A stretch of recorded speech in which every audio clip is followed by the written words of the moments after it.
Coyotes, foxes, and bobcats are all sold fur out. But when you're stretching them, you need to stretch them fur in initially to make sure you get the hide nice and dried, so that the fur, the hide, the pelt itself doesn't actually start rotting. So your first step is to stretch it hide out, fur in. And you want to do this for a day or two. It's ideal if you don't get it too dry, perfectly dry. You get it slightly close to being dry, turn it around, flip it inside out, and then put it on the board and let the fur, let it dry out the rest of the way like that. Unfortunately, it's not always that easy. Sometimes you're dealing with over-dried hides, and so I was going to show you a few tricks just about turning the fur and turning the hides, because honestly, this is one of the most frustrating parts for me is turning them. I've tried any way I could think of to keep from not having to turn them, and I haven't figured out anything yet. So I try to usually put them on a stretcher, leave them overnight with a fan blowing in the room, and a lot of times that'll get me where I need to be. Then and then the next day I can come in and flip them. And what you're looking for is a papery feeling hide. That's it looks dry. As it's drying, if you see any greasy spots, you can wipe those off with a cloth, but you're looking for a papery feeling hide. That's how you know you're getting where you need to. One thing to always remember when you're using wooden boards, you've got to have a belly board, something that keeps that fur from drying too tight to that board.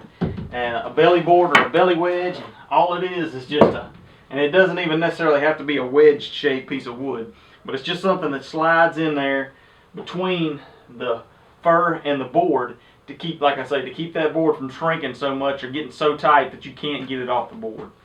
And if you have trouble getting it off the board. Now, a couple of quick tips that I figured out. If you do have that happen, sometimes that's going to happen anyway. And so really, for doing anything with these hides, turning them or getting them off the board, having a little piece of string has turned out really helpful for me. So if you got one that's kind of tough to get off the board, one way that I found is to take your piece of string and thread it through the front legs. And then you could either loop it on itself or just take both the loops and hook it on a nail overhead on a board or something. And then, let's see, this is not the ideal setup for this, but if you hook it on a hook or something like that, then you can actually pull on the board itself. And this one I'm going to have to do. And there you go. You see the it's starting to come. That's not going to overstress the hide, especially with both of them on there. But then you can finish pulling the fur all the way off the board. So that's one trick you can use. Run that piece of loop through the front legs, hook it off on something, and then pull it like that.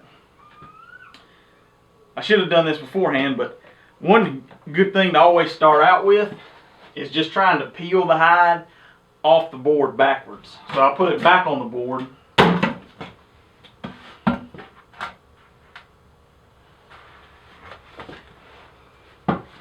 And this actually, it does help if the hide is pretty tight on the board. But then, when I'm trying to turn it, I'll just start with the legs, kind of get it started, turning it up. Start pulling like that. With coyotes, you're dealing with a pretty tough hide, so you don't have to be overly cautious. With foxes, gray foxes and bobcats, I'd be a little bit more cautious. They are a little bit thinner skinned, especially gray foxes.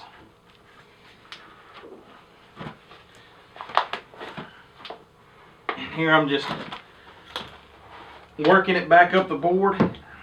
I'm pulling on the legs. You could pull on the tail a little bit if you needed to. A little bit of fat flesh that should have come off.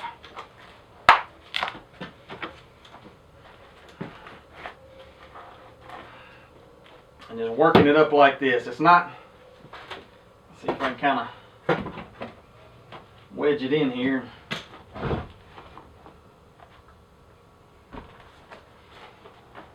Just working that hide back right side out.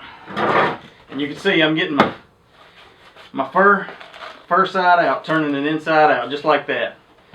So that works out pretty good. Let's keep using that method for a moment anyway. And I'm just got a hold of both of the legs and pulling. All right, so now I'm getting to the top here.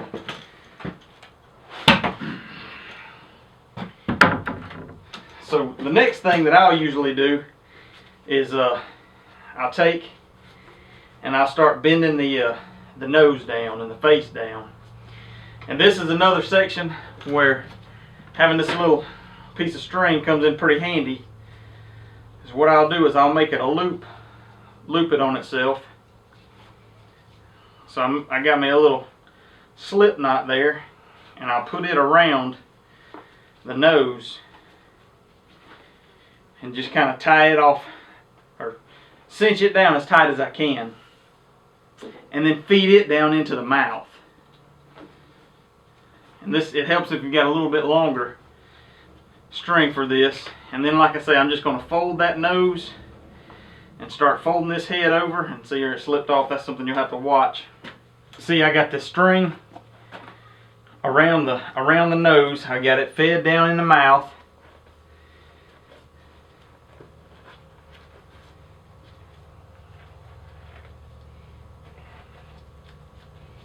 And it's sometimes tough to get it a good bite and a hold on something.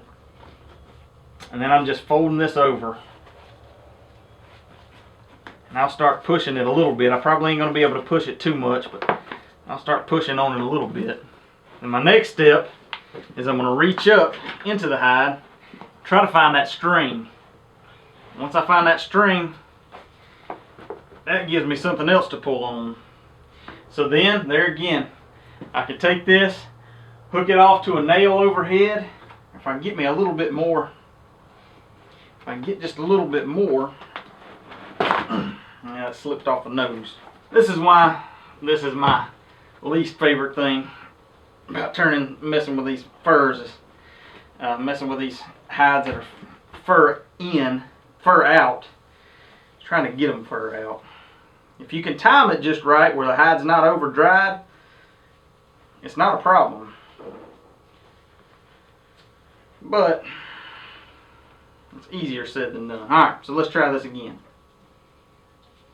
I got my nose tucked. I got the string down. Pulling it out. Try to cinch it down a little bit. And then I'm just using that, pulling opposite directions here. So I'm pulling one way on the legs and the other way on the head, and it just gave a little bit. So now I've got enough room that I'll take this other end of the string, make me a loop. Alright, so here I got a loop on the other end of the string. Let's see if I can feed it. I don't quite have enough. Let's see if I can get a little bit more on there.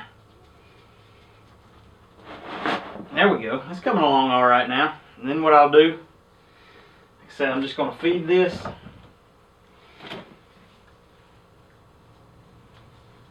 loop. Make me a loop. Put it around my boot. And then I got me a good pull point. So then my boot does all the work on one end, and I can just pull up on the hide, and there she comes.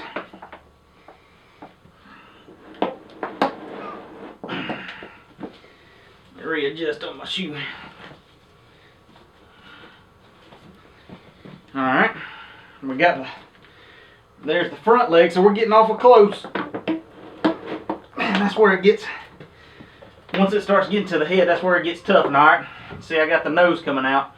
Another thing that you can do to get it up to here and it gets kind of tough is just take and kind of press on that hide some. Just rotate it around, pressing, and try to soften it up is really what you wind up doing.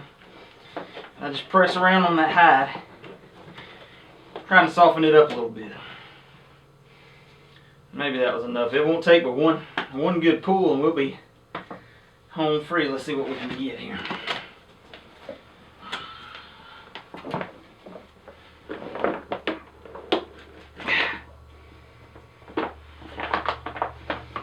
I'm going to grab a little bit farther down on the hide. That head is hung up in there good.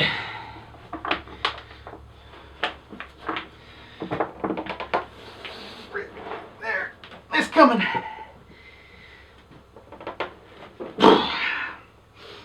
We're close. We're close. Like I say, all we need one more good pull and I think we'll be there.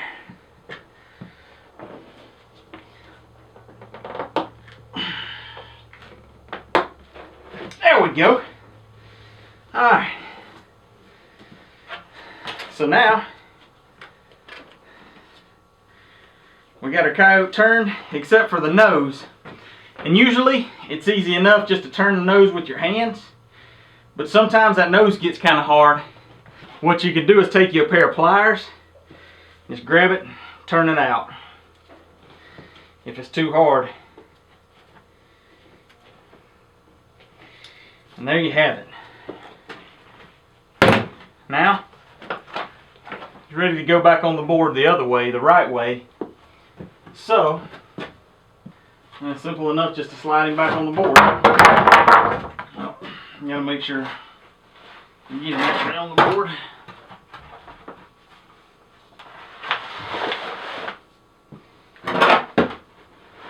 And kind of line him up, straighten him out a little bit.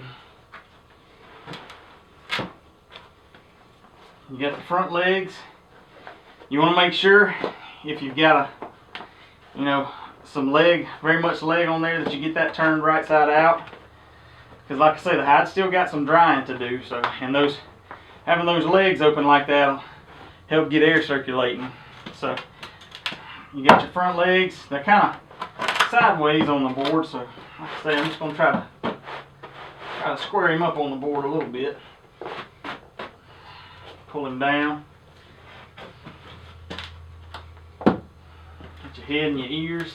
Your ears are usually one of the last things to dry, so that's a good thing. You want to make sure you're getting good circulation on your ears there. Not perfectly straight. That's pretty good. Then of course, just for good measure, you want to make sure you run your belly board back up in there.